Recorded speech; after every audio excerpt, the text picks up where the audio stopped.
மலேசியாவுக்கு வந்திருக்கோம். நம்மளை யாராவது சந்திக்கணும்னு விருப்பப்பட்டீங்கன்னா இங்கே ஒரு 2 வகுப்பு வச்சுருக்கிறோம். சனிக்கிழமை வரைக்கும் இங்கே தான் இருக்கிறோம். அந்த யூடியூப்பில் போஸ்டரில் அட்ரஸ் அந்த நம்பர் கொடுத்துருக்குறாங்க, பார்த்துட்டு வாங்க. பிரபஞ்சத்தோடைய வழிகாட்டுதல் பேரில் வந்திருக்கிறோம். எத்தனையோ குருமார்கள் வந்து இங்கே சத்சங்கம் பண்ணியிருக்கிறாங்க, தியானத்தை பற்றி பேசியிருக்கிறாங்க. நான் அதுக்கு வரலை. நான் மோட்சம் சம்பந்தமாக மனிதர்களுக்கு ஒரு பெரிய தீர்வையும் விடுதலையும் அளிக்கணுங்கிறதுக்காக தான் நான் வந்திருக்கிறேன். மலேசியாவில் இருக்கிற மக்களுக்கும் ஒரு பெரிய மாற்றத்தையும் ஒரு பெரிய செயலையும் ஏதோ ஒரு வடிவத்துக்குள்ளே இந்த பிரபஞ்சம் ஏற்படுத்த வேண்டும் அப்படிங்கிறது காலத்தோடைய கணக்காக இருக்குது, காலத்தோட கட்டாயமாக இருக்குது. இதுவே ஒரு குண்டலினி சக்திக்குரிய நாடு தான் இந்த நாடு. இந்த நாடு குபேர நாடுன்னு சொல்லுவாங்க. நம்மளுடைய சகோதரிகள் ஒரு இடம் தேர்வு பண்ணியிருக்காங்க. அந்த அட்ரஸ் கீழே கொடுத்துருக்குறோம், அதையும் எடுத்துக்கோங்க. அதே மாதிரி அடுத்தடுத்த நாளும் இங்கே வகுப்பு இருக்குது. எந்த சார்ஜ் எந்த விஷயமும் இல்லை. இயல்பாக யதார்த்தமாக வாங்க. நம்மளால் என்ன உங்களுக்கு என்னகிட்ட இருந்து தியானத்துக்குள்ளே இருந்தோ ஒரு செயல் வடிவத்தை நம்ம என்ன உங்களுக்கு கடத்த முடியுமோ அதை கடத்துகிறோம். 100% மோட்சத்துக்காக ஒரு செயலுக்காக தான் நான் வந்திருக்கிறேன். பார்த்துக்கலாம். ஒரு நல்ல செயலோட நேரில் சந்திப்போம்.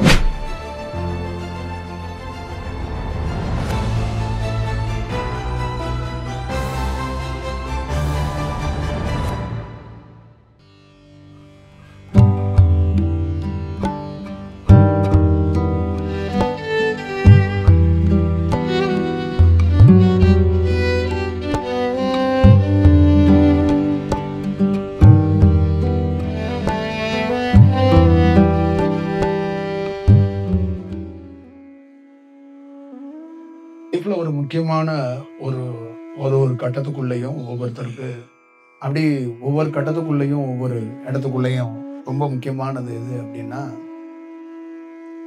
நம்ம சில விஷயங்களை நம்ம பார்க்கறது, அதுக்குள்ள பயணிக்கிறது, அதோட இருக்கிறது, அது எவ்வளவு நாள் இருக்கிறோம், எப்படி பயணிக்கிறோம் அப்படிங்கிறதுல ரொம்ப முக்கியமான ஒரு செயலா இருக்கும். இப்ப என் வாழ்க்கையில மறக்க முடியாத செயல்கள், மறக்க முடியாத நிகழ்வுகள் நிறைய இருக்குது. அதுல ரொம்ப ரொம்ப முக்கியமானது விஷயம் எதுன்னா, இந்த மனம் ஒரு மனிதனால எந்த சூழல்லையும் வெல்லவோ மனதை ஒரு வேற போக்குக்கு எடுத்துட்டு வர்றதுக்கு அவ்வளவு சாமானியமா சாத்தியம் இல்லை. அப்ப இந்த மனம்தான் பிரதானமாக நீங்க டீட்டெயிலிங்கா நீங்க பார்க்கக்கூடிய ஒரு வேலை. என்னன்னா, இந்த மனதை யார் வெல்றா? இந்த மனதை எது வெண்டுச்சு? ஒரு ஞானிக்கு எதால மனதை வீழ்த்தினாரு? எதால மனதுகிட்ட இருந்து தவிர்க்கப்பட்டு இவருடைய பயணம் இருக்கு? அப்ப மனம் அப்படிங்கிற அந்த சொல்லாடலுக்குள்ள நாம் எப்படியெல்லாம் இருக்கிறோம், எப்படியெல்லாம் பயணிக்கிறோம் அப்படிங்கிறத ரொம்ப முக்கியமா கவனிக்க வேண்டிய ஒரு சூழல் இருக்கு. அப்ப என்னுடைய லைஃப்ல நிறைய தியானங்கள்ல, நிறைய பயணங்கள்ல நான் கடந்து வந்தாலும் ரொம்ப மிக முக்கியமான பயணத்துல, மிக முக்கியமான ஒரு செயல்ல பாம்பன் பாலம், நீங்க பார்த்திருக்கிற அந்த பாம்பன் பாலம், அந்த பாலத்துக்கு கீழே ஒரு கடலோட நீர். இப்ப அந்த பாம்பன் பாலம் பாம்பன் பாலத்துக்கு கீழே கடல்ல ஒரு அலைவரிசை, அங்க கடலுக்கு கீழே இருக்கிற அலைவரிசை எனக்குள்ள தியானத்துல ஒரு நாள் உள்ள ஊடுருந்துச்சு. அந்த அலைவரிசைக்கும் மாணிக்கவாசகருக்கும் ரொம்ப நெருக்கமான சம்பந்தம். மாணிக்கவாசகரை மதுரையில கொண்டாடுறோம், திருப்பரந்துறையில கொண்டாடுறோம், சிதம்பரத்துல கொண்டாடுறோம். மாணிக்கவாசகரை திருவாசகத்துல கொண்டாடுறோம். ஆனா சம்பந்தமே இல்லாத ராமேஸ்வரத்துல பாம்பன் பாலத்துக்கு கீழே இருந்து ஒரு அலைவரிசை நமக்குள்ள ஐக்கியமாகி அது முன்னிறுத்துற, அது சொல்ற கருத்து, அது சொல்ற விஷயம், அந்த லயத்தை ஏற்படுத்துற விஷயம் எல்லாம் மாணிக்கவாசகருடைய செயலாவே இருக்கும். ஆனா அந்த அலைவரிசை ஏன் நமக்குள்ள ஏற்பட்டுச்சு? அது என்ன ஏற்பட்டுச்சுன்னா, உங்களுக்கு ஒரு உள் உணர்வு ஏற்பட போகுது. எப்படி? உங்களுக்கு ஒரு உள் உணர்வு ஏற்பட போகுது. அந்த உள் உணர்வு திறனை தக்க வைக்கிறதுக்கு, நீங்க அந்த உள் உணர்வுல இருந்து வேலை செய்யறதுக்கு மிக முக்கியமாக என்னுடைய ரோல் இருக்கும். உங்களுக்கு ஒரு உள் உணர்வு ஏற்பட போது, நீங்க உள் உணர்வால செயல்பட போறீங்க. அந்த உள் உணர்வை தக்க வைக்கிறதுக்கு என்னுடைய அலைவரிசை மிக நுட்பமாக இருக்கும். அப்ப அந்த உள் உணர்வை வச்சு, அந்த உள் உணர்வை அவ்வளவு சாமானியமா தக்க வைக்கிறதோ, அந்த உள் உணர்வு வர்றதுக்கான வாய்ப்புகள் அவ்வளவு சாமானியமா ஏற்படுத்த முடியாது. ஆனா நான் அதுக்கு ரொம்ப உதவியாக இருப்பேன் தான், நான் உங்களுக்குள்ள ஐக்கியமாயிருக்கிறேங்கிறது தான் அந்த அலைவரிசை எனக்கு உணர்த்தினது. அப்ப அந்த அலைவரிசை வந்து உணர்த்தி சில நாட்கள்ல எனக்கு ஒரு உள் உணர்வு தன்மைகள் தீவிரமாக மேல் நோக்கி ஒரு அனுபவம் ஏற்பட்டுச்சு. அந்த அனுபவம் தான் மனம் என்ற அந்த எண்ணம் செயல் தோன்றுது. ஒரு எண்ணம் என்னன்னா, ஒரு பொருளை பார்க்குது, அது 10 விதமா ஒரு டைரக்ஷன்ல அதுக்கே ஒரு பொருளை பார்த்ததுல ஒரு விதமா அணுகல, 10 விதமா அந்த பொருளை அணுகுது. அப்ப 10 ஐடியா கொடுக்குது. ஒரே ஒரு பொருள் தான் அந்த பொருளை 10 விதமா ஐடியா கொடுக்குது. ஒரு பொருளுக்கு 10 ஐடியா வந்தா நான் எந்த ஐடியாவை அப்ளை பண்றது? ஒரு பிள்ளையை பெற்றிருக்கிறேன், ஆனா இவனை எந்த இடத்துல படிக்க வைக்கிறதுங்கிறதுக்கு 20 ஐடியா அந்த மனம் கொடுக்குது. ஒரே பிள்ளைய பெற்றிருக்கிறேன், உலகம் முழுக்க மாப்பிள்ளை பார்க்க ஐடியா கொடுக்குது. அப்ப ஒரு வீடு தான் வச்சிருக்கிறேன், அதை கட்டுறதுக்கு பல ஐடியா பல யோசனையை வேற யாரும் கொடுக்கல, என் மனமே கொடுக்குது. அப்ப என்னுடைய மனமே என்னுடைய கடவுளை, என்னுடைய சித்தரை, என்னுடைய தியானத்தை, என்னுடைய செயலை, என்னுடைய பயணத்தை பல்வேறுபட்ட ஐடியாக்களை வழங்கிக்கிட்டே இருக்கு. நான் ஸ்டாப்பா வழங்குது. அதுகிட்ட இருந்து நான் தப்பிக்க முடியல, அதுகிட்ட இருந்து ஒரு விஷயம் நான் செஞ்சுக்க முடியல. அப்ப என்னுடைய உள் உணர்வு அது தோணுது இல்ல, அந்த தோன்றத தாக்கு பிடிச்சு நின்னுச்சுன்னா அதுகிட்ட நான் மாட்டிக்கிட்டேன்னு அர்த்தம். அதை தாக்கு பிடிச்சு நிக்க விடாம அதை அகட்டுது. அப்ப அந்த மனம் வந்து வேலை செஞ்சு தீவிரமா ஒரு வேலைக்குள்ள போகும்போது அதை போக விடாம அதை வந்து தடுக்குது. அப்புறம் அதுலயே மிக முக்கியமான ஒரு செயல் வடிவம் எதா இருக்கு அப்படின்னு கேட்டீங்கன்னா, பல நாள் மனதுல யோசிச்சு யோசிச்சு ஒரு விஷயத்த வச்சிருக்கிறோம். நீங்க கிராமப்புறங்கள்ல நீங்களே அடிக்கடி டிஸ்கஷன் பண்ணிருப்பீங்க. மனதுல ரொம்ப நாள் ஒரு விஷயத்த வச்சுக்கிட்டு புழுக்கத்தோடயே வாழ்ந்துகிட்டே இருக்கிறேன், அதை யார்கிட்டையும் சொல்ல முடியாது அப்படின்னு சொல்லி கேள்விப்பட்டிருக்கீங்க. இப்ப நீங்களே உங்களுக்கு ஒரு ரகசியம் தெரிஞ்சு போச்சு. என்ன ரகசியம்னா, யாரோ ஒருத்தர் ஒரு பொண்ணை பத்தி தப்பா சொல்றாரு, நீங்க யார்கிட்டையும் சொல்லிடாதீங்க அந்த பிள்ளையோட வாழ்க்கை அப்படின்னோடனே, இதை ஒரு 20 ஆண்டுகளா நீங்க யார்கிட்டையும் சொல்லாம வச்சிருக்கீங்கன்னா, அப்ப உங்களுக்குள்ள அந்த பொண்ணை பார்க்கும்போது உங்ககிட்ட சொல்லி 20 ஆண்டுகள் ஆச்சு, ஆனா அந்த பொண்ணை பார்க்கும்போது அந்த விஷயம் உங்களுக்கு தோணுது. அப்ப அது ஞாபகப்படுத்தி கொடுக்குது அந்த மனம். அப்ப நீங்க இந்த விஷயத்த நம்ம மனைவிகிட்ட கூட சொல்லிடலாம், குழந்தைகிட்ட கூட சொல்லிடலாம் அப்படின்னு உங்களுக்கு தோணுது. சமயத்துல என்ன பண்றீங்கன்னா, அதை கட்டுப்படுத்திக்கிறீங்க, வேண்டாம் வேண்டாம், அதுக்கான சூழல் அமையல. அதை சொல்லணும்னு நினைக்கிறது கூட வரும்போது கூட அங்க ஏதாவது ஒரு டைவெல்டிங்ல போயிருது. அப்ப ஒரு மனம் பல நாள் சிந்திக்கப்பட்டது, பல நாள் கேட்கப்பட்டதை உள்ளுக்குள்ளே வச்சிருக்கு. அப்ப அதோடைய தாட் ப்ராசஸ் தான் ஒரு மனிதனாகப்பட்டவன் ஒரு ஆணோ பெண்ணோ இருக்கிறான். ஒரு ஆணோடைய பாதிப்போ ஒரு பெண்ணோட பாதிப்போ மனதுல பல நாள் தங்கப்பட்ட ஒரு விஷயத்துல இருந்தே அவன் ஒரு செயல்பாடுகள்ல இருக்கிறான். இப்ப பழைய விஷயத்த தேக்கி உள்ள வச்சிருக்கிறான், புது விஷயம் ஒவ்வொரு நாளைக்கும் ஆயிரக்கணக்கான விஷயம் தோன்றிக்கிட்டே இருக்கு. பழைய விஷயத்தையும் உள்ள வச்சிருக்கிறான், புது விஷயத்தையும் உள்ள வச்சிருக்கிறான். இந்த பழசையும் புதுசையும் மிக்ஸ் பண்ணி வாழ ட்ரை பண்றான். இதுக்கு இடையில ஒரு கண்டுபிடிப்போ இல்ல வேற ஒரு செயலோ செய்யும் போது அவனால இந்த மனதுக்குள்ள இருந்து தான் இயங்க முடியுது, அவனுடைய உள் உணர்வுல இருந்து இயங்க முடியல. அப்பதான் 2ஆ பிரிச்சான் ஞானிகள். என்ன 2ஆ பிரிச்சான்னா, உள் உணர்வுல செயல்படுறவன் ஞானி, வெளி உணர்வா மனதிலிருந்து செயல்படுறவன் மனிதன். அப்ப மனிதனுடைய செயல்பாடுகள்ல மனம் வந்து உள் உணர்வை கண்டே பிடிக்காது, ரெஸ்பான்ஸ் பண்ணாது, அதை பத்தி கேரே பண்ணாது. இந்த மனதோட ரோல் என்னன்னா, உள் உணர்வோட இது அட்டாச் ஆகாது, உள் உணர்வோட கலக்காது, உள் உணர்வோட டைப் ஆகாது, உள் உணர்வோட ஒரு ஒரு ஒரு ஒரு இணக்கமா இணைஞ்சு பணி செய்யாது. அப்படிங்கிறதா ரொம்ப முக்கியமான ஒரு ரோல். அப்ப எனக்குள்ள ஒரு செயல் அந்த உள் உணர்வுல அது உணர்த்தப்படும் போது, உள் உணர்வு கிடைக்கும் போது, அந்த உள் உணர்வுகள் என்னன்னா, நல்ல ஞாபகம் வச்சுக்கோங்க, அந்த உள் உணர்வோட பேசிக் தலைவன் எங்கேருந்து ஆரம்பிக்கிறான்னா, உனக்கு தொப்புள் கொடின்னு ஒண்ணு கட் பண்ணி விடுறாங்கல்ல, அந்த தொப்புள் கொடிங்கிறது, தொப்புள் கொடிக்கு ஒரு வேர் இருக்கு, அந்த வேர் தான் மிக முக்கியமான சக்தி. அப்ப உன் தாயிட்ட இருந்து தொப்புள் கொடியிலேருந்து அவனுக்குள்ள கனெக்ட் ஆகி உனக்கு ஒரு வேர் கிடைக்கும். உன் தொப்புள் கொடி ஒண்ணு வேரோட கீழே இருக்கும், அதை நீ பார்த்ததே கிடையாது, வெளியில கட் பண்ணி விட்டாங்க அவ்வளவுதான். நீ உள்ள ஒரு வேர் இருக்கு தொப்புள் கொடியில, அதை பார்த்ததே கிடையாது. இந்த உலகம் முழுக்க இருக்கிற எவனும் தொப்புள் கொடியோட வேரை பார்த்தது கிடையாது. தொப்புள் கொடிக்குன்னு இருக்கிற வேர் தான் மனித குலத்தை உருவாக்குது. ஒரு ஆணையோ ஒரு பெண்ணோ யார் எப்படி உருவாக்குறாங்கன்னா, ஒரு வாழை இருக்குன்னா வாழைக்கு வேருங்கிறாங்கல்ல, தொப்புள் கொடிக்கு ஒரு வேர் இருக்கு.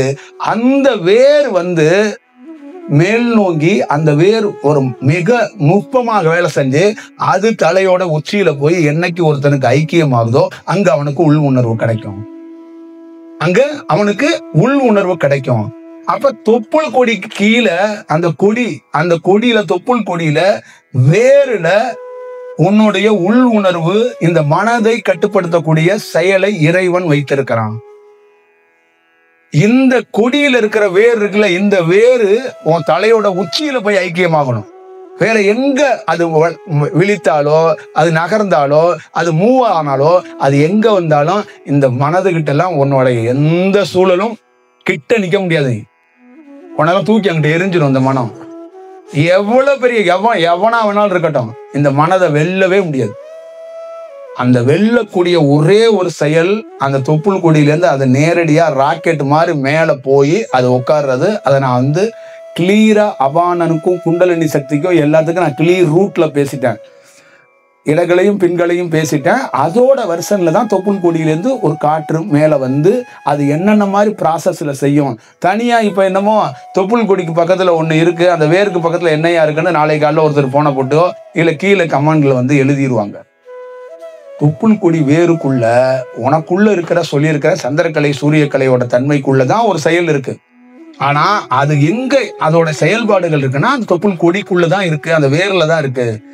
அந்த வேர் அப்ப உனக்கு பேசிக்கான விஷயம். அதனாலதான் தொப்புள் அந்த இடம் இருக்குல்ல, ஒரு ஆணுக்கோ பெண்ணுக்கோ, அதுதான்ப்பா முதல் அடிப்படையில.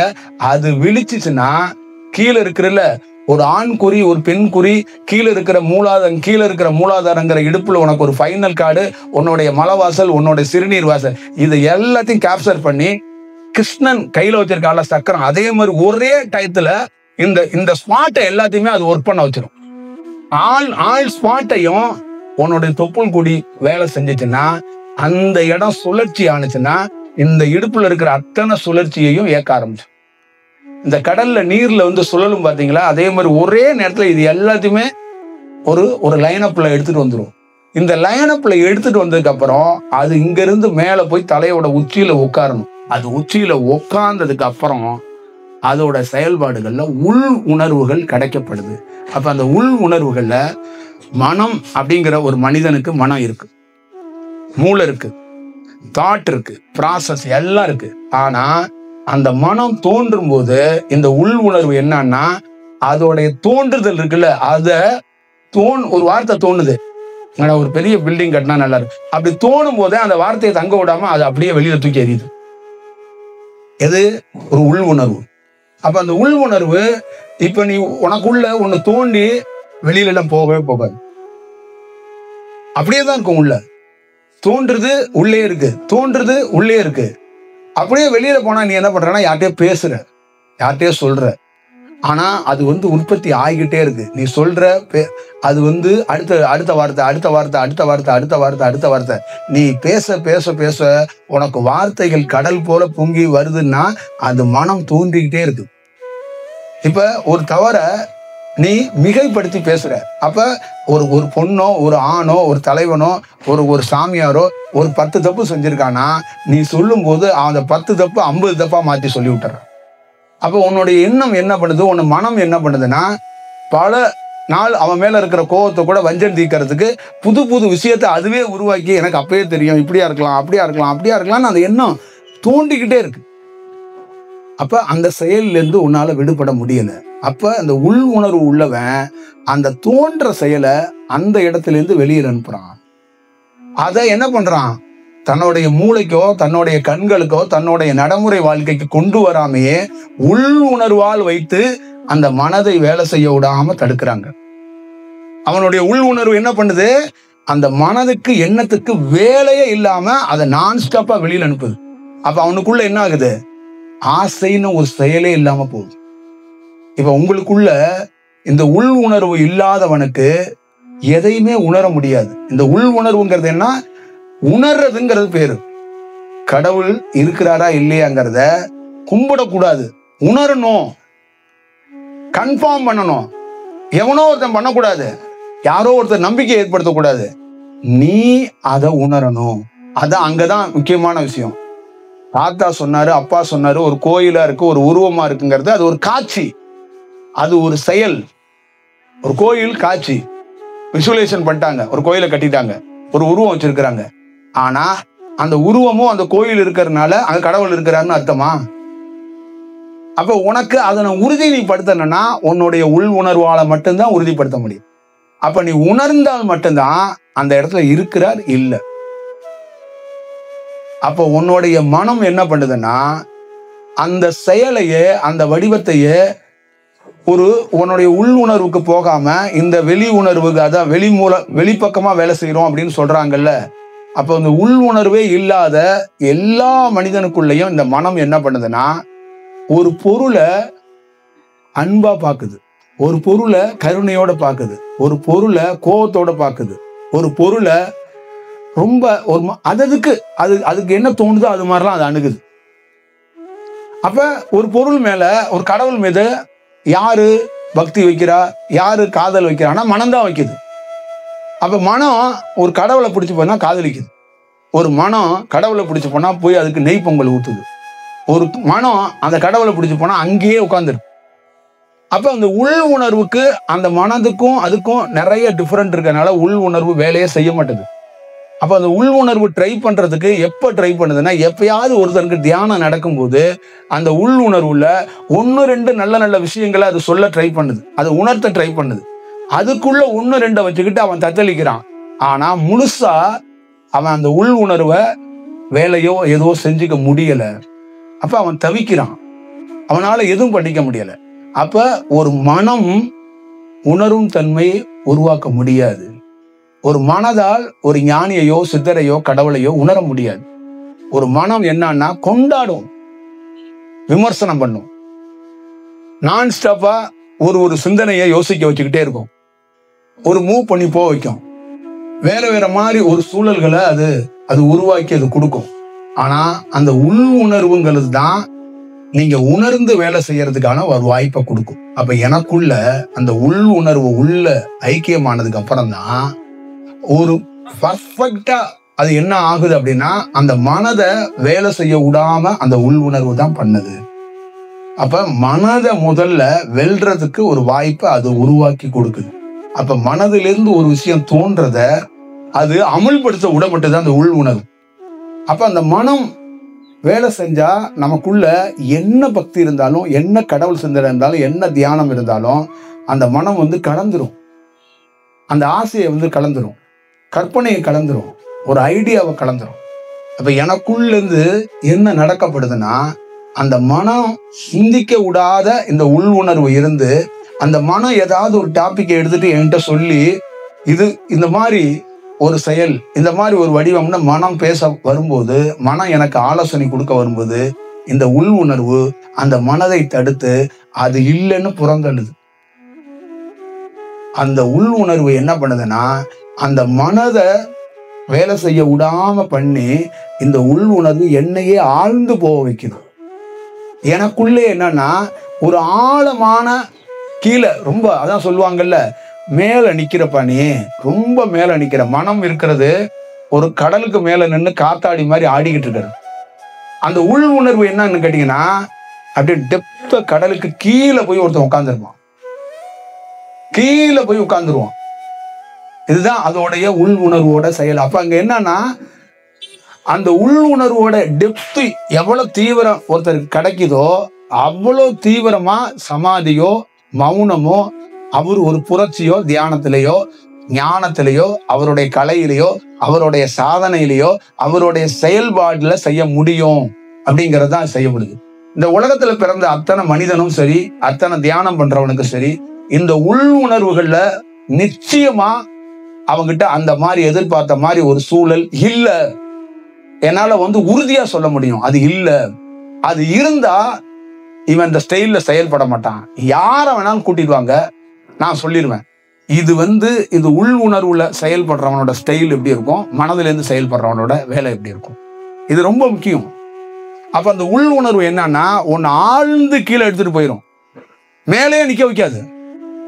உன்னை டெப்தா கீழே கொண்டு போய் அங்க என்ன ஆகும்? அந்த உள் உணர்வோட செயல்னா மனமற்றவன், உடலற்றவன், உணர்வற்றவனா வச்சிருக்கோம். ஆனா மனம் இருந்தா அங்க என்ன ஆகும்? உணர்வே வேலை செய்யாத அளவுக்கு மாற்றி விட்டு போயிடும். இந்த உலகம் முழுக்க உன்னால ஒரு உருவத்தை விட்டு வர முடியாததுக்கு காரணம் உன் மனம்தான். ஒரு உருவத்து மேல நீ உன் தாய் மேலையும் உனக்கும் உன் தாய்க்கு இருக்கிற அந்த பந்தத்தை விட்டு உன்னால வர முடியல. உனக்கும் உன் பொண்டாட்டி இருக்கிற பந்தத்தை விட்டு உன்னால வர முடியல. உனக்கும் உன் குழந்தைக்கு இருக்கிற பந்தத்தை விட்டு வர முடியல. நீ என்னமோ 2000 ஆண்டுகளாக நீயும் உன் பொண்டாட்டியும் வாழ்ந்துட்டு இருக்க மாதிரியும், 2000 ஆண்டுகளா நீ உங்க அம்மாவும் வாழ்ந்துட்டு இருக்க மாதிரியும், 2000 ஆண்டுகளா நீ ஒரு வீட்டுக்குள்ளே இருக்கிற மாதிரியும் ரொம்ப ஃபீல் பண்ற. ஒரு 30-40 ஆண்டுகளுக்குள்ள இருக்கிற உறவுகள்ல உன்னால அதை விட்டுட்டு வர முடியல, அதுக்குள்ள இருக்க முடியல. அப்ப உன் மனம் என்ன பண்ணுது? அப்ப ஒரு பிரதானமா இந்த உருவம் தான் பெருசு, இந்த உருவம் தான் சிறந்தது, இப்ப இந்த கடமையை முடிச்சுட்டு தான் நான் வரணுங்குது. ஆனா லட்சம் ஆண்டுகளுக்கு முன்னாடி தோன்றிய ஒரு உணர்வற்ற நிலைய உன்னால உணர முடியல. அப்ப உனக்குள்ள இருந்து நீ ஒரு சாதாரண விஷயம் உன்னால விடுபட முடியலையே. அப்ப உனக்குள்ள உள் உணர்வு இருந்தா, உனக்குள்ள உள் செயல் இருந்தா, நீ ஏன் விடுபடாம தவிக்க போற? நல்லா ஞாபகம் வச்சுக்கோங்க. ஒரு 5 வயசுல 10 வயசுல ஒரு சம்பவம் நடக்குது, ஒரு கோபம், ஒரு வன்மம், ஒரு சண்டை நடக்குது. அதுக்குள்ள ஒருத்தன் வெறியோட இருக்கிறான். அவனுக்கு 30 வயசுல ஒரு வாய்ப்பு கிடைக்குது. அந்த 30 வயசுல வாய்ப்பு கிடைக்கும் போது ஒரு போலீஸ் ஆபீசர் ஆகுறான், ஒரு அதிகாரி ஆகுறான், ஒரு சினிமா பட டைரக்டர் ஆகுறான், ஒரு எழுத்தாளர் ஆகுறான், ஒரு பெரிய பெரிய பொறுப்புக்கு வர்றான்னு வச்சுங்களேன். அந்த செயலை அங்க தீர்த்துக்கிறான். ஏதோ ஒரு சந்தர்ப்பம் கிடைக்கும் போது உள்ள வச்சிருந்தாலும் மனசுக்குள்ள அதை வெளியில எடுத்துட்டு வந்து அவன் என்ன பண்றான்னா, நான் கடந்து வந்ததுல இவ்வளவு பெரிய செயல் இருக்கு அப்படின்னு அதை எக்ஸ்போஸ் பண்றான். அதை வேற விதமா அதை அந்த காலத்துல இருக்கிறவனுக்கு பனிஷ்மெண்ட் கொடுக்குறான். 30 ஆண்டுகளுக்கு முன்னாடி நடந்த செயலை, அந்த 30 ஆண்டுகளுக்கு முன்னாடி அவன் வாழ்க்கையில் நடந்த செயலை 30 ஆண்டுகள் கழிச்சு ஒருத்தனை பழி வாங்குறாங்க. புரியுதுங்களா? அப்ப அந்த மனதிலிருந்து இந்த உள் உணர்வு, நல்லா ஞாபகம் வச்சுக்கோங்க. எனக்கு அந்த உள் உணர்வு வந்த உடனே சிறு வயதுல என்னுடைய வாழ்க்கையில கடந்து வந்த போது நிறைய லட்சியம், கனவுகள், நிறைய திட்டங்கள், நிறைய பாதிக்கப்பட்ட விஷயம், அவமானப்படுத்தப்பட்டியும் சொந்தக்காரன்லாம், அந்த கோபம் எல்லாம் உள்ள இருந்துச்சுல்ல. இந்த உள் உணர்வு அந்த கோபத்தை எல்லாம் எடுத்து வெளியில எரிஞ்சிருச்சுங்க. அந்த தாட் இருக்குல்ல, அந்த தாட் வெளியில போயிருச்சு. இப்ப எனக்கு எப்படி தெரியுங்களா இருக்கு? நடந்த இன்சிடென்ட் ஞாபகத்துல இருக்கு, ஆனா அந்த இன்சிடென்ட் மேல எனக்கு கோபம் இல்லை. அப்ப நாங்க எப்படி இருக்குன்னா, அந்த காட்சியா மட்டும்தான் பாக்குறேன், அதுக்குள்ள இருந்து எந்த வார்த்தையுமே நான் போடல. இப்ப படம் ஊமையாயிருச்சு, விஷுவல் மட்டும்தான் இருக்கு. இப்ப அந்த உள் உணர்வு என்ன பண்ணுச்சுன்னா, மனம் மட்டும் இருக்கும்போது விஷுவலும் ஓடுது, அந்த வார்த்தையும் ஓடிக்கிட்டு இருக்கு. என்ன 10 வயசுல இவங்க திட்டினாங்க, 10 வயசுல என்ன அந்த கோயிலுக்குள்ள விடல, 10 வயசுல என் ஜாதியை சொல்லி அவனை ஒருத்தன் அடிச்சான் அப்படிங்கறத 30-32 வயசுக்குள்ள ஒருத்தனுக்கு வன்மம் இருந்து, அந்த கோபம் இருந்து அதை வெளிப்படுத்துறதுக்கு ஒரு இடத்துல ட்ரை பண்றான், ஒரு விஷயம் பண்றான். அம்பேத்கரோட வாழ்க்கை முழுக்க அவர் மனதில் இருக்கிற விஷயத்தை தான் அவர் எல்லாத்தையும் சட்டமாகவோ எல்லா விஷயத்தையும் கொண்டாந்து வச்சுட்டு போயிட்டாரு. ஆனா ஏதாவது ஒரு ஞானி மனதில் இருக்கிறத சட்டமாகவோ வாழ்க்கையாவோ திட்டமாவோ புத்தகமாவோ எழுத்தாவோ ஒரு ஞானியை காட்டு, உலகத்துல ஒரே ஒரு ஞானியை காட்டு. ஒரு மனிதன் உருவாக்கி வைத்ததுல மனதில் இருந்து அவங்கிட்ட இருந்த கோபத்தை, அவன்கிட்ட இருக்கிற தாகத்தை அவன் ஒரு எழுத்து வடிவமா ஒரு விஷயமா அவங்ககிட்ட கொடுத்துட்டு போயிட்டான். அதான் இன்னைக்கு தேசம் ஃபுல்லா ஃபாலோ பண்ற. ஆனா ஒரு ஞானியோட விஷயம், அந்த உள் உணர்வுல அங்க கோபம் இல்ல, அங்க வன்மம் இல்ல, அங்க சிக்கல் இல்ல, அங்க சட்டம் இல்ல. அவனுக்குள்ள வெறும் விஷுவல் இருக்கிறதுனால நடந்த சம்பவம் மட்டும்தான் அவனுக்குள்ள ஞாபகம் இருக்கு. அதுக்குள்ள கோபமே இல்லாம, அதுக்குள்ள எந்த புரட்சியும் இல்லாம அவன் இயல்பா அந்த விஷயத்த கடந்து போறான். அதுக்குள்ள ஒண்ணு இல்ல. அப்ப அவன் உள் உணர்வு என்னன்னா, அந்த செயல் உள்ள இருக்கிற வரைக்கும் இந்த மனம் உன்னை அரக்கனா ஆக்கலாம். உன்னுடைய அந்த பழைய செயலை செய்ய வைக்கிறதுக்கான வாய்ப்பை உருவாக்கலாம். 200-300 ஆண்டுகளுக்கு முன்னாடி மனதில தேக்கி வச்சிருந்ததுதான் ஈசா யோகத்துல தியான லிங்கம்னு ஒருத்தர் வச்சிருக்கிறார். புரியுதுங்களா? அப்ப அருணகிரியும் மாணிக்க வாசகரோடையும் ரொம்ப நெருக்கமான உள்ள ஒருத்தர் நானு. அப்ப அந்த காலகட்டத்துக்குள்ள எனக்கு எத்தனையோ விஷயங்கள் தேக்கங்கள் இருந்திருக்கும்ல, அதை நான் ஏன் அமுல்படுத்தல? அப்ப அது மனதிலிருந்து எடுக்கப்படுது. மனதிலிருந்து எடுக்கப்படாதது அது அமுலுக்கு வருது. மனதிலிருந்து எடுக்கப்படாதது அமுலுக்கு வருது. எடுக்கப்பட்டது அமுல்ல இல்ல. அப்ப அங்க என்ன எது அமுல்ல இருக்கு அப்படின்னு கேட்டீங்கன்னா, இந்த காலத்துக்கு எது உன்னுடைய அனுபவத்திலிருந்து பெறியோ அதுதான் லைவ்ல கொடுக்க முடியும். நீ பழசை எடுத்துட்டு வந்தன்னா, பழசுங்கிறது எது? எண்ணம். 2000 ஆண்டுகளுக்கு முன்னாடி நீ மனிதனா பிறந்து அப்பயும் ஒரு எண்ண பதிவு உனக்குள்ள இருந்துச்சுன்னா, அதை இன்னைக்கு எடுத்துட்டு வந்து நீ அமல்படுத்திடுவ. 2000 ஆண்டுகளுக்கு முன்னாடி என்ன ஒருத்தன் காயப்படுத்தினா, என்ன ஒருத்தன் கோவப்படுத்தினா அப்படிங்கிற விஷயத்த வேற மாதிரி ஒரு சூழல்ல இன்னைக்கு அந்த சுச்சுவேஷனை நீ கொண்டாந்து செஞ்சிருவ. அப்ப உன் கனவை நீ நினைவாக்கிக்குவ, உன் லட்சியம் உன் செயலும்ப. ஆனா ஒரு ஞானிக்கு கனவை நினைவாக்க மாட்டான். கனவே அவனுக்குள்ள ஒரு ரோல் பண்ணாம பண்ணிடுவான். எனக்குள்ள ஒரு கனவு வருதுங்க நைட்டு தூங்கும் போது, அந்த கனவுக்கு ரோல் இல்லாம நான் பண்ணிடுறேன். அந்த கனவு என்ன ஆதிக்க செலுத்த முடியல. ஒரு கனவு ஒருத்தருக்குள்ள என்ன தெரியுங்களா பண்ணுது? உங்களுக்குள்ள இருக்கிற கனவுங்கிற ஒண்ணு செயலு, அது ஒரு பதிவா உள்ளக்குள்ள விஷுவலா காட்டிட்டு உனக்குள்ளே ஒடுங்கிக்குது, உனக்குள்ளே தங்குது. ஆனா எனக்குள்ள ஒரு கனவு ஸ்கிரீன்ல ஓடுது, தங்க விட மாட்டுது. என் உள் உணர்வு தூக்கி வெளியில எறியுது. அப்ப எனக்குள்ள எண்ணம் டெய்லியும் தோண்டுதுங்க, ஆனா அங்க தங்க முடியாது. தோண்டி அடுத்த வினாடியே அவனை வெளியில அனுப்பிச்சுடும். ஆனா உனக்குள்ள தோன்றத வெளியில உன்னால அனுப்ப முடியல. அதனாலதான் நீ ஒரு ஞானியையோ ஒரு விஷயத்தையோ நீ தாக்கு பிடிச்சு நிக்க முடியாம தடுமாறுறதுக்கு காரணம் அதான். நீ சிறப்பா தியானம் பண்ற, சுவாசத்தை கரெக்டா கவனிக்கிற, ஒரு குருநாதர் கொடுக்கிற கலைகளை அப்படியே கரெக்டா பண்ற, அதிகாலையில 4 மணிக்கு எந்திரிக்கிற, எல்லா வேலையும் பர்ஃபெக்டா இருக்கு. ஏன் சாதிக்க முடியலன்னா, உன் மனதுல இருந்து உன்னால வெல்ல முடியல. உன் மனதுகிட்ட இருந்து ஒரு விஷயத்த உன்னால அது பெற முடியல. உனக்கும் குருநாதருக்கு எந்த விஷயம் இல்ல, உனக்கும் உன் மனதுக்கு தான் ப்ராப்ளம். உன்னுடைய மனம் அத வேற வடிவத்துக்குள்ள அதை டைரக்ஷன் பண்ணுது. அப்ப உன்னை அதுக்குள்ள வச்சிருக்க மாட்டுது. புரியுதா? இப்ப நீ ஒண்ணு இருக்குன்னா, இப்ப என்னோட உள் உணர்வு என்னன்னா, என் மனதுகிட்ட விடுறதே கிடையாது. என்ன அந்த உள் உணர்வு வச்சிருக்கு. ஒரு காலகட்டத்தில் என்ன மனம் வச்சிருந்துச்சு, இன்னைக்கு என்னோட உள் உணர்வு வச்சிருக்கனால மனம் என்ன வேலை செஞ்சாலும் என்ன வெல்ல முடியல, என்கிட்ட வெற்றி பெற முடியல, அதோட பாச்சா பழிக்கல. அப்ப அந்த உள் உணர்வு அதை சார்ந்து கீழே போறதுனாலதான் அந்த தியானத்துக்குள்ள ஒரு சக்சஸோ அந்த தியானத்தோட இருக்கிற அந்த முழு போக்க கண்டுபிடிக்க முடியுது. தியானங்கிறது முழு வடிவம், அந்த முழு போக்கு, அந்த முழு செயல் வடிவம் அது எப்படி உருவாகி எங்க ஆரம்பிச்சு எங்க போய் முடியுது. ஒரு நதி மூலம் ரிஷி மூலத்தை நீ ஆராயல. ஆனா உள் உணர்வு இருந்தா முதல்ல ஆராயிறது நதி மூலத்தையும் ரிஷி மூலத்தையும் தான். இந்த நதி மூலமும் ரிஷி மூலமும் தெரிஞ்சாதான் நீ எங்க போய் சேர போறங்கிறது தெரியும். இப்ப ஒருத்தன் தோண்டின இடத்த கண்டுபிடிப்பான், நதிய. அந்த நதியோட முடிகிற இடத்தையும் கண்டுபிடிப்பான். அப்ப தோண்டினது முடியறது ரெண்டையும் கண்டுபிடிச்சிட்டு தான் பணியே தொடங்குவான். இப்ப பிறப்பு இறப்பு ரெண்டையும் கண்டுபிடிச்சிட்டு தான் ஞானி வேலையை தொடங்குவான். இதுதான் அதோடைய இருக்கிற ரொம்ப ரொம்ப ரொம்ப ரொம்ப ரொம்ப முக்கியமான விஷயம். அப்ப ஒரு மனிதனுக்குள்ள அந்த உள் உணர்வு கிடைக்கவே மாட்டுது. அதுக்கான வாய்ப்புகளை அவங்களால உருவாக்கி கொள்ளவே முடியல. இதுதான் இங்க இருக்கிற மிக சிக்கலானவும் மிக பிரச்சனையாகவும் இருக்கிறது.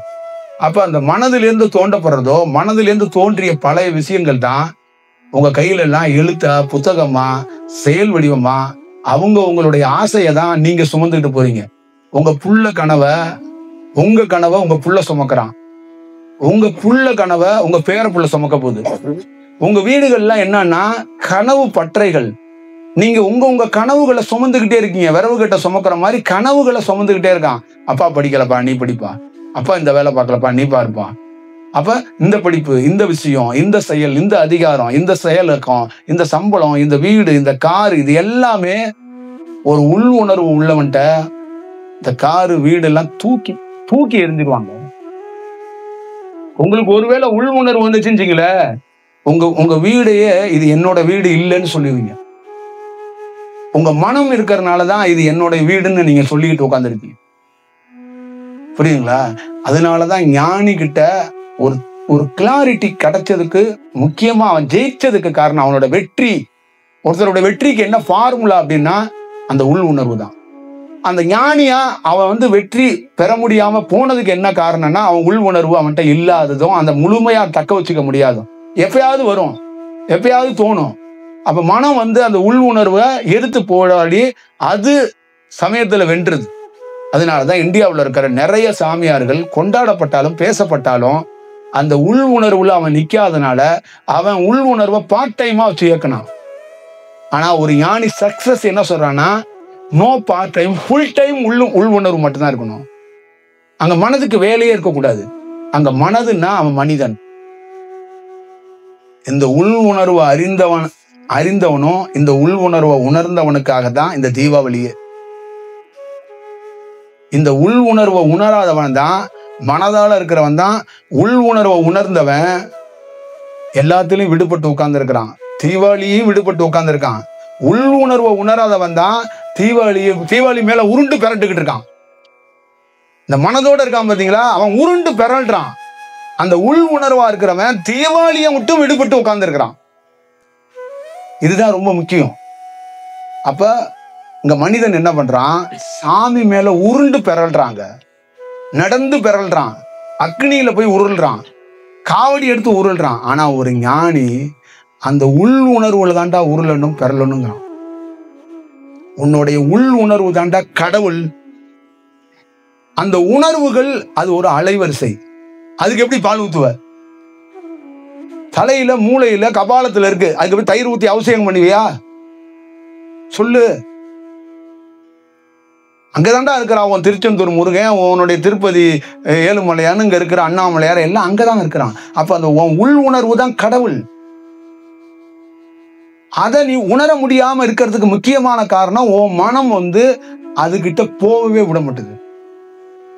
அது என்ன பண்ணுதுன்னா உன் மனம் அந்த உள் உணர்வுங்கிறத உள்ள இல்ல வெளியில இருக்கு கடவுள்னு காதலிக்க விடுது, தேட விடுது, உன்னை அலக்களிக்குது.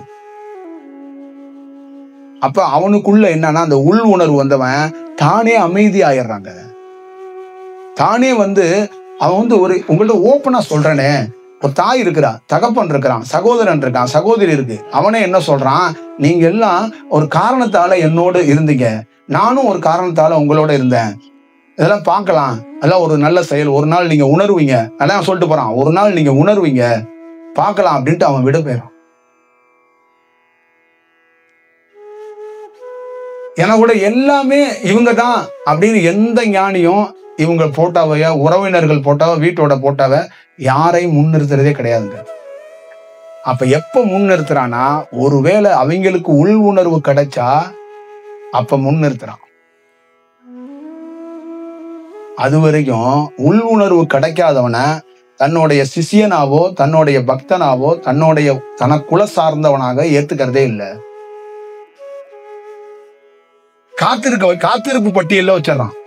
எப்படி கவர்மெண்ட்ல காத்திருப்பு பட்டியல வைப்பாங்களோ, ஒரு ஞானியும் ஒரு பிரபஞ்சமும் என்ன பண்ணுதுன்னா, மனம் இருக்கிறவன் காத்திருப்பு பட்டியல தான் இருக்கணும். ஆனா கோவில்லையோ, நமக்கு சமூகத்துக்குள்ளேயோ, சாமியாருக்குள்ளேயோ நீங்க காத்திருப்பு பட்டியல கிடையாது. நீங்க உங்க எளிமையா எப்படி வேணாலும் போலாம், எப்படி வேணாலும் வரலாம். ஆனா ஒரு ஞானி கிட்ட எப்படி வேணாலும் போக முடியாது, எப்படி வேணாலும் வர முடியாது. ஏன்னா மனம் இருக்கிற உன்னை நீ இந்த வேலைக்கு லாய்க்கப்பட மாட்டப்பாங்கன்றுவாங்க. அதான் ஒரு ஞானி செய்யற வேலைக்கும் ஒரு மனிதன் செய்யற வேலைக்கும் வித்தியாசம் நிறைய இருக்கு. நீங்க என்ன ஆராய்ச்சி வேணாலும் பண்ணுங்க, மனம் இருக்கிறவனால நீ இந்த உலகத்தையே ஆண்டாலும் பயனற்றதுதான் எங்களை பொறுத்தளவு சொல்றேன். அந்த மனம் அகற்றப்பட்டு அந்த உள் உணர்வு இருந்தாதான் உன்னுடைய செயல்பாடுகளே வேற ஒரு விஷயமா இருக்கும். அது வரைக்கும் அதை செயல்படுத்துறது ரொம்ப கடினமான ஒரு சூழல். அப்ப இந்த மாதிரி உள் உணர்வுகள், இந்த மாதிரி உணர்வற்ற நிலை ஒருத்தருக்குள்ள இருக்கும்போதோ, ஒருத்தர் அதை உணரும் போதோ, அவரை மாதிரி ஒருத்தரோட அந்த வாய்ப்பை எப்பயாவது உணர வைக்கிறதுக்கான ஒரு வாய்ப்பை நம்ம உருவாக்கிக்கலாங்கிறது தான் அதோட செயல். இப்ப ஒரு தாய் இருக்கிறா, அவ தாயோடைய ரோல் என்னன்னா, ஒரே ஒரு போர்வை தான் இருக்கு, வீட்டுல 2 புள்ள இருக்கு, அந்த குளிர் நடுங்குது, தனக்கு போத்திக்காம அந்த குழந்தைக்கு அந்த போர்வையை போத்தி விட்டு அந்த தாய் வந்து பாதுகாப்பான ஒரு விஷயம் இருக்கு. அதே மாதிரிதான் ஒரு ஞானி, அவனால உள் உணர்வை பெற முடியாது. அதனால இவர் என்ன பண்ணுவார்னா, தன்னுடைய உள் உணர்வை வச்சு அவன் மனதை கட்டுப்படுத்துறதுக்கான வாய்ப்புகளை இவர் உருவாக்கி கொடுப்பாரு. தற்காலிகத்துக்கு அவன் அந்த உள் உணர்வை பெற முடியாது. நல்ல திருத்தமா கேட்டுக்கங்க, உள் உணர்வை பெற முடியாது. அப்ப அவனை அந்த உள் உணர்வை பெறறதுக்கு தன்னுடைய உள் உணர்வை வச்சு அவன் மனம் பெருசா வேலை செய்யாம அவனை வழி நடத்துவோம், அவனை பார்த்துக்குவோம் அப்படிங்கிற அந்த சூழலை தான் உருவாக்கி கொடுக்குறாங்க. இதனாலதான் இந்த நிமிடம் வரைக்கும் நிறைய பேரால உருவ வழிபாடையோ நம்மளுடைய குடும்ப உறவுகளுடைய செயலையோ இதிலிருந்து விடுபட்டு வந்து ஒரு ஞானிகள் தியானத்துல ஒரு ஆழ்ந்து போய் அவங்களால ஒரு ஆராய்ச்சி செஞ்சுக்க முடியல. ஒரு இல்லறத்துல இருக்கிறவன் 90 விழுக்காடு மக்கள்ல 65 விழுக்காடு மக்கள் இன்னைக்கு தியானம் பண்றாங்க. ஆனா யாராலையுமே அந்த ஞானிகளுடைய பயணத்துக்குள்ள வர முடியல, ஞானிகளுடைய டிராவல்ல அவங்களால இருக்க முடியல. நானும் தியானம் பண்றேன், நானும் பயணிக்கிறேன், நானும் இந்த மார்க்கத்தை சார்ந்தவன், நானும் இத்தனை ஆண்டுகளா தியானம் பண்றான்னு சொல்றாங்களே ஒழிஞ்ச அதுக்குள்ள முழுமையா அவங்களால அர்ப்பணிச்சு கொள்ள முடியாததுக்கு காரணம் அவங்க உள் உணர்வுகள் அந்த அளவுக்கு இல்லை. அப்ப ஒரு மனிதன் போக்கு மாறுது. ஒரு மனிதனுடைய செயலை ஒருத்தர் வணங்குறாங்க, வேற ஒரு வடிவத்துக்குள்ள பாக்குறாங்கன்னா அது தீவிரமான அந்த உள் உணர்வு இருந்தா மட்டும்தான் அது ஒரு ரியலான ஒரு விஷயமா இருக்கு. அப்ப ஒரு ஞானி என்ன சொல்றாருன்னா, உள் உணர்வுகள் ஒரு மிக நுட்பமாக கிடைக்கப்பட்ட ஒரு நபருக்கு அவரை சார்ந்து ஏதாவது ஒரு ஞானி பெரிய அதே மாதிரி அனுபவம் பெற்றவர் கண்டுபிடிச்சு விடுவாரு, இல்லைன்னா அவர் வணங்குவாரு அப்படின்னு சொல்றாங்க. அப்ப அந்த உள் உணர்வு கொண்ட ஒருத்தரை, மனம் கொண்ட ஒருத்தர் அவரோட வாழ்றதே கடினமா. இந்த மனம் கொண்டவரும் உள் உணர்வு கொண்டவரும் 2 பேரும் மிங்கிளாகி வாழ்றது கடினம் அப்படிங்கிறாங்க. அப்ப எப்படி இருக்கும் அப்படின்னு நீங்க பாத்துக்கங்க. அப்ப இவர் என்ன பண்றாருன்னா, அந்த மனம் கொண்டவரை இவருடைய அலைவரிசையை வச்சு வேற வழி இல்லாம தடுத்து ஆட்கொண்டு அந்த தாய் போர்வையை போத்தின மாதிரி இவருடைய அலைவரிசையை எடுத்து போத்தி போத்தி போத்தி ஒரு டிராவலை உருவாக்குறாராம், ஒரு பயணத்தை உருவாக்குறாராம். அப்ப இவர் சொல்றாரு, 24 பேர் ஒரே ஒரு இடத்துல பயணிக்கிறோம். முன்னாடி குரு உட்கார்ந்து இருக்கிறாரு. அப்ப சொல்றாரு 24 பேர் பயணிக்கிறோம், 24 பேர்த்துல ஒருத்தர் உள் உணர்வு உள்ளவர், 23 பேரும் மனம் படைத்தவங்க. இப்ப இவங்களுடைய அலைவரிசையில இந்த இவரை தவிர அவங்களுக்கு எல்லாம் என்ன வேணாலும் நடக்கலாம். அப்ப அவர் என்ன சொல்றாருன்னா, அவருடைய அலைவரிசையை பயன்படுத்தி இந்த 23 பேருடைய மனமும் வேலை செய்யாம அந்த டிராவல்ல கூட்டிட்டு போறாரு, அந்த பயணத்தை கூட்டிட்டு போறாரு. அப்ப ஒரு டிராவல்ல ஒரு இடத்துக்குள்ள போய் ஒரு குகையிலேயோ ஒரு மலையிலேயோ இருக்கும்போது அங்க இருக்கிறவங்களுக்கு வியர்ப்பா போனுச்சு. என்ன வியர்ப்பா ஆணுச்சு அப்படின்னு கேட்டீங்கன்னா, அங்க இருக்கிறவங்களுக்கு என்ன தெரியுதுன்னா, ஒரு உள்ளுணர்வு படைத்த ஒரு அலைவரிசை வருது அப்படின்னு பார்த்துட்டாங்க. ஆனா அங்க இருக்கிறவங்க ஆச்சரியப்பட்டது என்னன்னா, 23 பேர் வர்றானே, ஒருத்தன் தானே நம்ம பார்த்தோம் அப்படின்னா, இவனுடைய உள் உணர்வுல 23 பேர்த்தையும் இவனுக்குள்ளே அடக்கி வச்சுட்டான். இப்ப தனியா அவனுங்களை விடலவன் அப்படின்னா இவங்க பார்த்துட்டு ரொம்ப கன்ஃபியூஸ் ஆயிட்டாங்க. இததான் கதைகள்ல திருவண்ணாமலையில இடைக்காட்டர்னு ஒரு சித்தருக்கு கதை எழுதினாங்க, புரியுதுங்களா? அப்ப அந்த ஞானி ஒரு கலையை எப்படி பயன்படுத்த முடியுங்கிறதுக்கு இவரும் ஒரு உதாரணம்னு இன்னொரு ஞானி பார்த்து இவரை வியர்ந்தாராம். அப்ப இதோடைய செயல்பாடுகள், இதோடைய போக்கு எப்படி இருக்கும்னு பாருங்க. அப்ப எப்பயுமே ஒரு வேலையை ஒரு ஞானி கொடுக்கிறாருன்னா அவன் மனம் மாறலன்னா அவரு வேலை செய்யற மாதிரி தான் கொடுப்பார். அப்ப அவரு இருந்து அந்த வேலையை முடிச்சுட்டு அவன்கிட்ட இருந்து வெளியில வந்துருவார். அப்ப வேலை நடக்கிற வரைக்கும் அங்க மனம் இருக்காது, வேலை முடிஞ்சோன்னா மனம் இருக்கும், இவர் வெளியில வந்துருவார். அப்ப ஒரு காலகட்டம் வரைக்கும் இந்த மனதை நிறுத்துறதுக்கு, அந்த உள் உணர்வுகள்ல உருவாகிறதுக்கு நானும் நாயா கஷ்டப்பட்டிருக்கேன், நாயா போராடி இருக்கேன், நாயோட மோசமா போராடி இருக்கேன். இந்த மனம் என்னத்தை இறைவனை நம்ம உணர்ந்தாலும், இறைவனை நேசிச்சாலும், இந்த மனம் அடுத்த நிமிடமே வேற மாதிரி ஒரு ட்ராக்ல நம்மளை கூட்டிட்டு போய் விட்டுரும். வேற ஒரு வடிவத்துக்குள்ள கொண்டு விட்டுரும். நாம கஷ்டப்பட்டு சேகரிச்சது எல்லாத்தையும் இந்த மனம் வேற மாதிரி கெடுத்து விட்டு போயிடும். அப்ப இந்த உள் உணர்வு கிடைக்கிற வரைக்கும் நம்மளை வழி நடத்தி ஒரு இடத்துக்குள்ள அந்த அனுபவங்கிறது, அந்த கலைங்கிறது, அதை முழுமையா பெற வரைக்கும் காக்க வச்சு அந்த விஷயத்தை பெற்றதுக்கு அப்புறம் தான் அது ரிலீஃப் ஆகுது. அப்ப அது சொல்லி கொடுக்கறது என்னன்னா, இன்னும் மனம் இருக்கும், சிந்தனை இருக்கும், கனவு இருக்கும், பழைய காட்சிகள்லாம் உனக்கு ஞாபகப்படுத்தப்படும். ஆனா எதுவுமே வேலை செய்ய உன் உள் உணர்வு விடாது. அப்போ உன் உள் உணர்வுக்கு முன்னாடி அதுங்க யாருமே பணி செய்ய முடியாது. அப்போ உன் உள் உணர்வு ஆழ்ந்து அப்படியே யோசிச்சுக்கிட்டே இருக்கும். ஒரு ஞானிங்கிறதுக்கு பேரே உணர்தல், உள் உணர்வு. அந்த உள் உணர்வுல அப்படி என்ன பண்றாரு? தியானங்கிறது என்ன? உணர்ந்து அப்படியே அமர்றது. உணர்ந்துட்டா நீ அமர்ந்துருவன்னு பேரு. உணர்றதுக்கு இன்னொரு பொருள் இருக்கு. உணர்தல், உணர்ந்தா ஒடுங்குதல்னு பேரு. அது அப்படியே சப்த நாடிகளும் அப்படியே ஒடுங்கி அப்படியே நின்றுமா, அப்படியே அமைதி பெற்றுமா. இதுதான் அதோடைய செயல். அந்த அமைதியில மனதில் இருக்கிற நரம்பும் சப்த நாடிகளும் சேர்ந்து இதோட ஒடுங்கிக்கும். அப்ப அதுங்களுக்கெல்லாம் ரோல் இல்லாம போயிருது. இப்ப அலைஞ்சு தெரிஞ்சு ஓடி தெரிஞ்சுக்கிட்டு இருந்த நரம்புகள், நாடிகள்லாம் கண்ணா புண்ணான்னு பேசிக்கிட்டு இருந்த நாடிகள் எல்லாத்தையும் ஒருத்தன் உள் உணர்வுல அவனுடைய அந்த காந்த தன்மையை வச்சு அந்த பின்னாடி இருக்கிற நரம்பு, முன்னாடி இருக்கிற நரம்பு எல்லாத்தையுமே ஒடுக்கி விட்டான். அப்ப அந்த உள் உணர்வுல ஒரு ஒடுக்கத்துக்கு கொண்டாந்துட்டான். அப்ப அவன் பேரை என்ன? ஆழ்ந்து போவது, ஆழ்ந்து அமைதியாக அப்படியே இருப்பது. கடல் அலைகளை பார்க்கறதும் கிடையாது, கடல் அலையோட விஷயத்துக்குள்ள பயணிக்கிறதும் இல்லை. அங்க ஒன்னும் இல்லாம கடலுக்குள்ளே தண்ணி மாதிரி கூட இல்லாம அமர்ந்து இருக்கிறது. இதுதான் உள்ளுணர்வோட வேலை. அப்ப உடல் இருக்கும், உடல் இல்லாத மாதிரி இருப்பான். உயிர் இருக்கும், உயிர் இல்லாத மாதிரி இருப்பான். உணர்வு இருக்கும், உணர்வு இல்லாத மாதிரி இருப்பான். அப்ப எதையும் என்ன செய்வான்? வேலை செய்ய விடாம இவன் ஆழ்ந்து போய் விடுவான். அங்க அவன் என்ன சொல்றான்னா, நானே ஆழ்ந்து போய் அமர்ந்து இருக்கிறேன். என்கிட்ட நீ எந்த கதையை சொல்லியும் சலனத்தை ஏற்படுத்த முடியாது. என்கிட்ட இந்த ஆழ்ந்து போற விஷயத்த உடைக்க முடியாது. சமாதிங்கிறது என்னன்னா ஒரு நாள் கிடையாது, ஒவ்வொரு ஞானிக்கு ஒவ்வொரு வினாடி நடக்கிறது. அது பேரு. அவர் ஆழ்ந்து அப்படியே ஒரு வினாடியில அப்படியே ஆழ்ந்துருவார். திருப்பி வெளியில வருவார், திருப்பி ஆழ்வார், திருப்பி வெளியில வருவார்.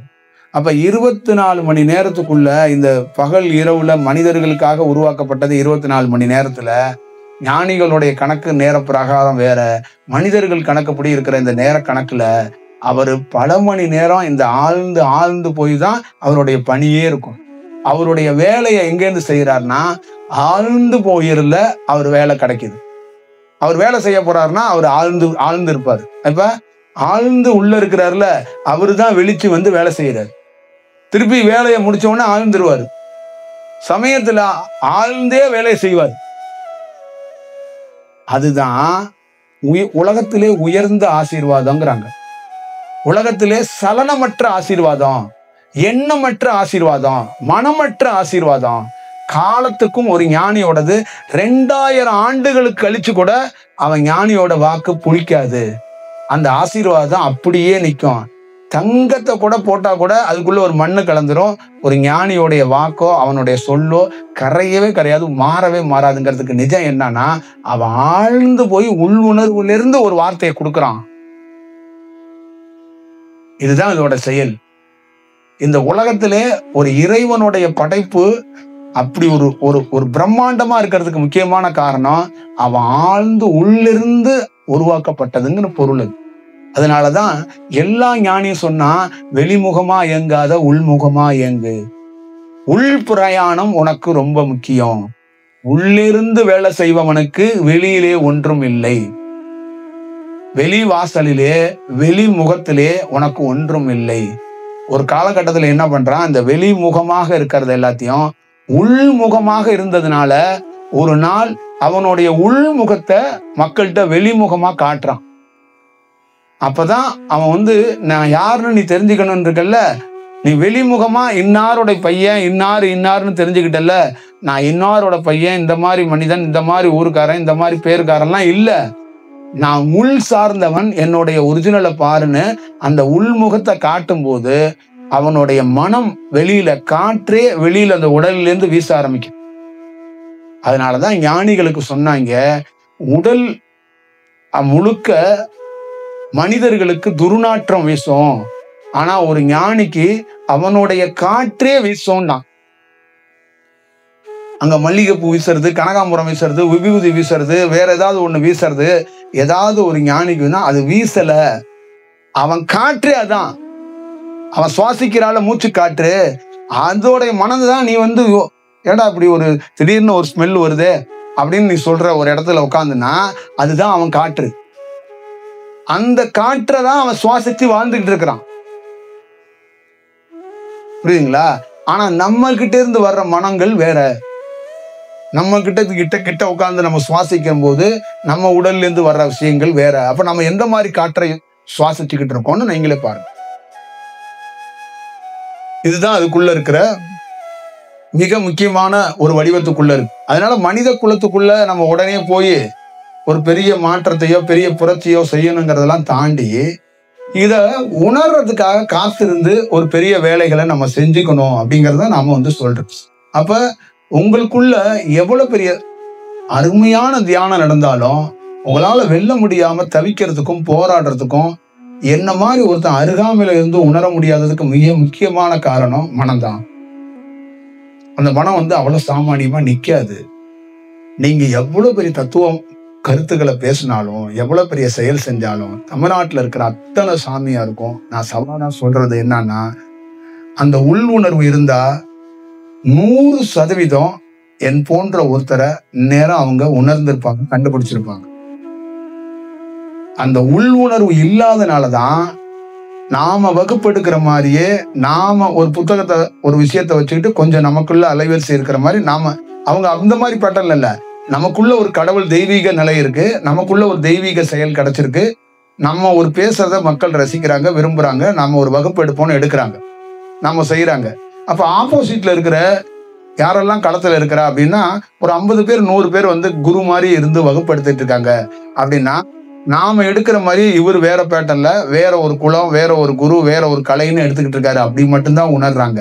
ஆனா எனக்கு களத்துக்குள்ள வரும்போது அந்த உணர்வும் தன்மையில எதிரில் இருக்கிறவங்க என்ன மாதிரி செயல்படுறாங்கிறத உணர வச்சுதான் வேலையை கொடுத்துச்சு. அப்ப நீங்க ஆப்போசிட்ல தியானம் எடுக்கிறது முக்கியம் இல்ல, எதிரில் இருக்கிறவரு அவர் தியானம் எடுக்கல, தியானம் சொல்லி தரல, அவரு அதெல்லாம் தேவையில்ல உனக்கு. அவர் தியானம் எடுத்தான்னா சொல்லி தந்தானா, அது அவர் யாருங்கிறத நீ உணர்ந்திருக்கியா, அதுதான் முக்கியம், அதுதான் ரொம்ப முக்கியம். அப்ப அங்க உணர்ந்திருக்கியானா அங்க நீ இருக்க மாட்ட. அங்க நீ யாரா இருப்பனா நீயே உணரும் தன்மையில ஒருத்தனா இருப்ப. அங்க உனக்கு எப்படின்னா ஞானிங்கிறது யாரு ஞானினா என்ன அப்படின்னா உள்ளுணர்வுல நீ உணர்ந்தால் நீ ஞானி. உணரும் திறன், உணரும் தன்மை, உணரும் தியானம் உனக்கு என்னைக்கு கிடைக்குதோ அன்னைக்கு நீ ஞானி ஆகுற. அதுதான் ஞானியோடைய செயல்பாடு. அப்ப சும்மா போய் ஞானி ஞானம்லாம் சொல்ல மாட்டாங்க. அந்த உணரும் திறன் கிடைச்சா மட்டும்தான் அவரை ஞானி ஞானம் அப்படின்னு சொல்ல வருவாங்க. நாராயணன் அப்படிங்கிறது ஒரு தியானத்துல ஒருத்தருக்கு ஏற்படுற அனுபவம். நமச்சிவாயம் அப்படிங்கிறதும் ஒரே மனிதனுக்கு நாராயணனுங்கிற அனுபவத்தையும் ஏற்படும், நமச்சிவாயம்ங்கிற அனுபவத்தையும் ஏற்படும். ஒரு மனிதன் தான், ஒரு ஞானி தான் நாராயணன் தன்மையிலையும் அவரு வேலை செய்வாரு, நமச்சிவாயன் தன்மையிலையும் வேலை செய்வாரு. ஒரு காலகட்டத்துல அவர் வெறும் நாராயணனா மட்டுமே வாழ்ந்துட்டு போறதுக்கு வாய்ப்பு இருக்கு. அந்த பிறப்புலயே அந்த காலத்திலேயே தியானத்திலேயே அவரு நமச்சிவாயமாகவும் மாற முடியாம கூட போயிருக்கலாம். அப்ப போகும்போது அவர் நாராயணன் தன்மையிலே இருந்ததுனால நாராயணனை பத்தியே அவர் உரையாட வேண்டிய ஒரு சூழல் ஏற்பட்டு விட்டதுனால அவர் நமச்சிவாயத்தை பத்தி பேசக்கூடிய வாய்ப்புகள் அந்த உள் உணர்வு அவருக்கு ஏற்படுத்தி தரல. அப்ப அவங்க என்ன ஆயிட்டாங்கன்னா, இவர் இவ்வளவு பெரிய ஞானி, ரொம்ப பிரபலமாக இருந்த யாரு, நம்ம ஸ்ரீரங்கத்துல இருக்கிற இவர் இருக்கிறாரு ராமானுஜம், அவரு நாராயணனே கதி அப்படின்னா அந்த உள் உணர்வு மட்டும் இல்லாம அவருக்கு ஏற்பட்ட அனுபவமே நாராயணன் அனுபவம் தான். அப்ப நாராயணன் அனுபவம் மட்டும் ஏற்பட்டவங்க, நாராயணனோட செயல்பாடுகள் ஏற்பட்ட ஒருத்தர் அந்த செயல்பாடுகள்ல இருந்து எப்படி செயல்படுறாங்க அப்படின்னா, அந்த நமச்சிவாயங்கிற ஒரு செயல் இருக்குல்ல, அதை அவங்களால உணரவோ அதை பார்க்கவோ அதை செயல்பாடுகளோ முடியாது அப்படிங்கிறது தான் அதோடைய செயல்பாடு. அப்ப ஒருத்தருக்கு நாராயணன், நமச்சிவாயம், அந்த வாழை பரமேஸ்வரிங்கிறது, இந்த மாதிரி எல்லாமே ஒரு தனி சித்தரோ தனி குருவோ இல்ல. இது ஒவ்வொரு காலகட்டத்துல ஒவ்வொரு பகுதியில ஏற்படுகிற அனுபவம். ஒரே ஒருத்தர் வாழையாகவும் இருக்கிறாரு, ஒரே ஒருத்தர் நாராயணனாவும் இருக்கிறாரு, ஒரே ஒருத்தர் நமச்சிவாயமாகவும் இருக்கிறாரு, ஒரே ஒருத்தர் பதஞ்சலியாவும் இருக்கிறாரு, ஒரே ஒருத்தர் ஆதிசங்கராவும் இருக்கிறாரு, ஒரே ஒருத்தர் அந்த ஆதிசேஷனாவும் இருக்கிறாரு. இவருக்கு இருக்கிறதுக்கு என்ன காரணம்னா, ஒரு இடத்துக்குள்ளேயும் அவருடைய எக்ஸ்பீரியன்ஸ் தான் அந்த இடத்தோட தன்மையா இருக்கு. போகம் அப்படின்னா இந்த இரு சுவாசத்தை இணைக்கிறவருக்கு பேரு போகர். அப்ப அகத்தியர் அப்படின்னா அதுக்கு ஏத்த மாதிரி ஒரு உடலுக்குள்ள ஏற்படுகிற ஒரு தன்மை. இந்த 18 சித்தர்களும் தனியல்ல, உடல்ல ஒருத்தருக்கு ஏற்படுகிற அனுபவம். இந்த கடவுள்கள் அனைத்தும் மாரியம்மன்ல இருந்து, காளியிலிருந்து, வாழையிலிருந்து, பராசக்தியிலிருந்து, நாராயணிலிருந்து எல்லாமே தனி பிரிவாக செக்ஷனாக இருக்கிற கடவுள்கள் கிடையவே கிடையாது. ஒரு மனிதனுடைய அனுபவத்துல ஏற்படுகிற செயல். அப்ப அந்த அனுபவத்தை அவரால் முழுமையா அவர் அடுத்த அனுபவத்தை பெற முடியலன்னா அவர் என்ன பண்றாருன்னா, எந்த அனுபவத்தை பெற்றாரோ அந்த லயத்துக்குள்ள இருந்தே அவருடைய உரையும் எழுத்தும் இருக்கும். காளியை தாண்டி ராமகிருஷ்ணன் நிறைய விஷயத்த பேசினாலும், கர்த்தரை பேசியிருந்தாலும், மாதாவை பேசியிருந்தாலும், நிறைய விஷயத்த ராமகிருஷ்ணர் சொன்னாலும், கடைசி நிமிஷம் வரைக்கும் அவரு நான் சிவனாகவே வாழ்ந்தேன்னு சொல்லல, காளியாதான் வாழ்ந்தேன்னு சொன்னார். தேவி தேவி தேவின்னு தான் சொன்னார், சிவன் சிவன் சிவன் சொல்லல. அது அவருடைய அனுபவம், அது அவருக்கு கிடைத்த அனுபவம். அப்ப காளி ரூபத்தை, காளி செயலோட அந்த அனுபவத்துல இருந்தவர் அந்த நாராயண லயத்துக்குள்ள அவர் உள்ள போயோ சிவன் லயத்துக்குள்ள போகும்போது அவர் அந்த சிவத்தன்மையை வெளிப்படுத்தியிருப்பாரு.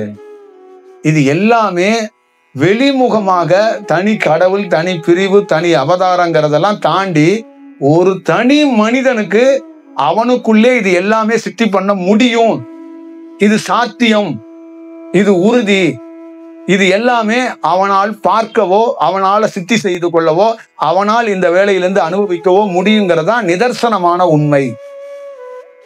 இதுதான் அதுக்குள்ள இருக்கின்ற உண்மை தத்துவம். அப்ப மனதோட இருக்கிற நாம நாராயணனை தனியா கும்பிடுறோம், வாழையை தனியா கும்பிடுறோம், சிவனை தனியா கும்பிடுறோம். அப்புறம் நம்ம அதை தாண்டி எல்லசாமி, குலசாமிகளை தனித்தனியாக பார்க்கிறோம். அப்ப நம்மளால என்ன அப்படின்னா, ஏன் அதை கரெக்டானா நம்மளுடைய மனம் அந்த உள் உணர்வோட டச் ஆக மாட்டுது. அப்ப கோயிலுக்கு போனவன் கோயிலுக்கு போனவனாகவே இருக்கிறான். கோயிலுக்கு போய் யானை கொடுத்தவன், மாடு கொடுத்தவன், மணி கொடுத்தவன், படிக்கட்டு கட்டினவன், அந்த செவுத்துக்கு பெயிண்ட் அடிச்சவன், அங்க கலசம் வச்சவன், அத்தனை பேரும் வச்சான எவனும் உணர்ந்தவன் இல்ல. எல்லா விஷயத்தையும் கோயிலுக்கு செஞ்சிருக்கிறான், செஞ்சுட்டு கடைசியா செத்து போயிட்டான். இதான் அதுக்குள்ள இருக்கிற ஒரு செயல்பாடுகள்ல இருக்கிற ஒரு சூழல். அப்ப அந்த உணர்ந்தா, அந்த உள் உணர்வு இருந்தால் மட்டும்தான் ஒரு ஒட்டுமொத்தமான நீ வேற ஒரு வடிவத்துக்குரியவன் அப்படிங்கிறத தெளிவுபடுத்த முடியும். அதுங்கிறத நீங்க பாத்துக்கங்க. உங்க முன்னோர்கள் எல்லா பேருமே தமிழ்நாட்டுல நிறைய இடங்கள்ல நிறைய கோயில்களுக்கு நன்கொடைகளோ வரலாறு மிக்க நிறைய விஷயங்களை உங்க முன்னோர்கள் செஞ்சிருக்கிறாங்க. ஆனா அவங்க எல்லாருமே செத்து போனாங்க. அவங்க எல்லாருமே மனதிலிருந்து வேலை செஞ்சாங்க. உங்ககிட்ட கொடுத்துட்டு போயிருக்கிறதும் மனதை தான் கொடுத்துட்டு போயிருக்காங்க. உங்களுக்கும் கடவுளுக்கு என்ன கனெக்ட் இருக்குன்னா மனம்தான் கனெக்ட். புரியுதுங்களா? அவர் சொல்றது நல்லா இருக்கு, அவர் சொல்றது எனக்கு பிடிச்சிருக்கு. சில கருத்துக்களை இப்படி சொல்றாரு, சில கருத்துக்களை இப்படி சொல்லியிருக்கலாம். இந்த கருத்தோட இந்த கருத்தை நான் பார்க்கும்போது ஒருவேளை சரி மாதிரி தான் தோணுது.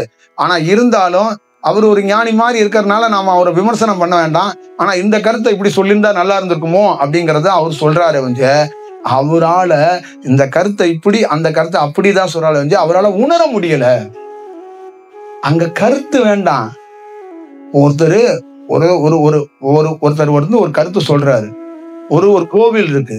நீங்க அந்த கோயில போய் அந்த ஊர்ல இருக்கிற யாராவது ஒருத்தரை பிடிச்சிட்டு வந்து, இங்க வாங்க, இந்த கோயில் எப்ப கட்டினாங்க எதாவது தெரியுமான்னா, எங்க தாத்தாவுக்கு தாத்தா அவருடைய நண்பர் ஒருத்தர், வயசான ஒருத்தர் அங்க இருக்கிறாருங்க, அந்த ஊர்ல 3வது வீட்டுல இருக்கிறாரு.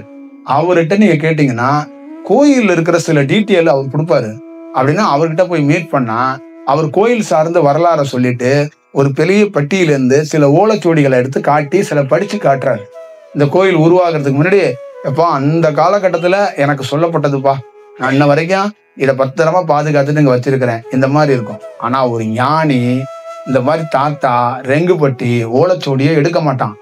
25 நிமிஷம், அரை மணி நேரம், 1 மணி நேரம், 2 மணி நேரம் உட்கார்ந்து தன்னுடைய உள் சுவாசத்துல, தன்னுடைய உள் உணர்வுகள்ல அந்த இடத்தை என்னன்னு கேப்சர் பண்ணிடுவான். அந்த லிஸ்டை எடுத்துருவான். அதுக்குதான் உள் உணர்வு. அப்ப அந்த உள் உணர்வு இல்லாம கேட்டு வேலை செய்யறது மனம், படிச்சு வேலை செய்யறது மனம், அறிந்து வேலை செய்யறது மனம், புரிஞ்சு வேலை செய்யறது மனம். ஆனா உள் உணர்வு உணர்ந்து மட்டும்தான் செய்யும். அதோடைய ப்ரொபஷனலே உணர்றது மட்டும்தான். வேற எந்த வேலையும் அதுக்கு தெரியாது. வெறும் உணர்வும் தன்மை மட்டும்தான் அதோடைய ரோல். வேற எந்த ரோலும் தெரியாது. அதனால இதை நீங்க அவசியமா அதை பார்த்துக்கங்க.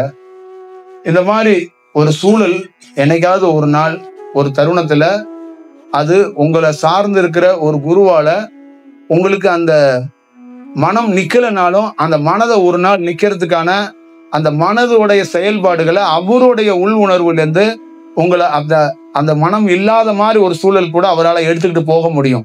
அந்த மாதிரி ஒரு எக்ஸ்பீரியன்ஸ் அவரால் ஏற்படுத்த முடியும். அப்ப ஒருத்தருடைய மாற்றம், ஒருத்தருடைய செயல், ஒருத்தருடைய அந்த அந்த வடிவத்தை பேசுறதுக்கெல்லாம் முக்கியமான காரணம் அந்த உணர்வும் தன்மை மட்டும்தான் அப்படிங்கிறத நீங்க தயவு செய்து உணர்ந்துக்கங்க. இந்த மனதிலிருந்து வெல்றதுங்கிறது அவ்வளவு சாமானியம் கிடையாது. நீங்க இந்த நிமிடம் இல்ல, எத்தனை நிமிடம் இருந்தாலும் உங்களுக்குள்ள உள்ள போய் யோசிச்சாலும் வெளியில போய் யோசிச்சாலும் உங்க மனதுகிட்ட இருந்து உங்களுக்கு ஒரு தீர்வு கிடைக்கவே கிடைக்காது. அது உங்களுக்கு சாதகமா 2-3 தீர்வுகளை கொடுக்குற மாதிரி கொடுக்கும். அதுவும் மனதா தான் இருக்கும். நீங்க ஒரு மெசேஜ் வந்துருச்சு, நான் கண்டுபிடிச்சிட்டேன் அப்படிங்கன்னா, அதுவும் உள் உணர்வுல இருந்து வரல, அது மனதுல இருந்து தான் வந்திருக்கு. அப்ப அதனால அதையும் நீங்க பார்த்து கொள்ளுங்க. ஒரு நாள் அது மிக சரியாக, அதான் சொல்லுவாங்கல்ல, ஊர்ல சொல்லுவாங்க, நல்ல தரவா அந்த முடியையே உணர்ந்த ஒருத்தன்ட்ட முடி வெட்டிக்கணும் அப்படிங்க. அந்த மாதிரி சுவாசமே கதின்னு ஒருத்தன் வாழ்றான் பாரு, அவங்கிட்ட போய் தான் தியானம் கத்துக்க கூடாது, சும்மா உட்கார்ந்துருக்கணும். அப்ப அங்க தியானம் பிறக்கும், தியானம் வரும், அந்த வேலை நடக்கும். அவ்வளவுதான் விஷயம். தியானம் கற்றுக் கொடுக்கறது கிடையாது, உணர்த்த வைக்கிறது, உணர வைக்கிறது. அது பேர் தான் தியானம்.